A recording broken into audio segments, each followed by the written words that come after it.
കണ്ണൂർ പിലാത്തറയിലെ സ്വർണം പൊട്ടിക്കൽ അന്വേഷിക്കാൻ പയ്യന്നൂർ ഡിവൈഎസ്പിയുടെ നേതൃത്വത്തിൽ പ്രത്യേക സംഘം 15 പേരുടെ സംഘമാണ് രൂപീകരിച്ചത്. മഹാരാഷ്ട്ര കുടുംബത്തെ വീണ്ടും ചോദ്യം ചെയ്ത് പോലീസ്.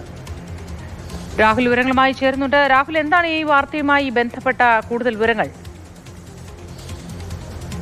ഗൗരവതരമായ കേസായതുകൊണ്ടാണ് പ്രത്യേക അന്വേഷണ സംഘത്തെ ഏതായാലും രൂപീകരിച്ചിട്ടുള്ളത്. ഡിവൈഎസ്പിയുടെ നേതൃത്വത്തിൽ തന്നെയാണ് അന്വേഷിക്കുക. കാരണം ഒരു കാറിനെ മറ്റൊരു കാറിൽ പിന്തുടർന്നെത്തി അതിനെ അപകടപ്പെടുത്തിയാണ് വിധത്തിലുള്ള ഈ ആക്രമണം നടത്തിയത്.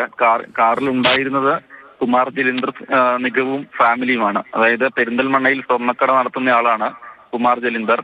അപ്പം ഇയാൾ പോലീസിനോട് ആദ്യമേ പറഞ്ഞത് 25 ഗ്രാം സ്വർണം കാറിൽ നിന്ന് നഷ്ടമായി എന്നാണ്. പക്ഷെ പിന്നീട് കാറിന്റെ ഉടമയായ അശോക് യശ്വന്ത് പറഞ്ഞത് 55 ലക്ഷം രൂപ, കാറിന്റെ രഹസ്യ അറയിൽ സൂക്ഷിച്ചിരുന്ന 55 ലക്ഷം രൂപ കൂടി നഷ്ടമായി എന്നതാണ്.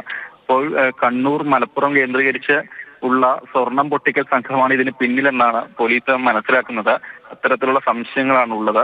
കാരണം ഇവരുടെ ഈ സ്വർണ്ണ വ്യാപാരവും ഒക്കെ തന്നെ അറിയുന്നവരാകാം പിന്തുടർന്നെത്തി ആക്രമിച്ചതെന്ന ഒരു നിഗമനത്തിലാണ് അന്വേഷണ സംഘം ഉള്ളത്. കഴിഞ്ഞ ദിവസം കണ്ണൂർ പിലാത്തറയിലാണ് യുദ്ധത്തിൽ കാറിനെ പിന്തുടർന്നെത്തി ഇടിച്ച് ഈ വിധത്തിൽ കവർച്ച നടത്തുന്നത്. കാർ പിന്നീട് ഒരു ഒഴിഞ്ഞ സ്ഥലത്ത് ഉപേക്ഷിച്ച നിലയിൽ കണ്ടെത്തുകയായിരുന്നു.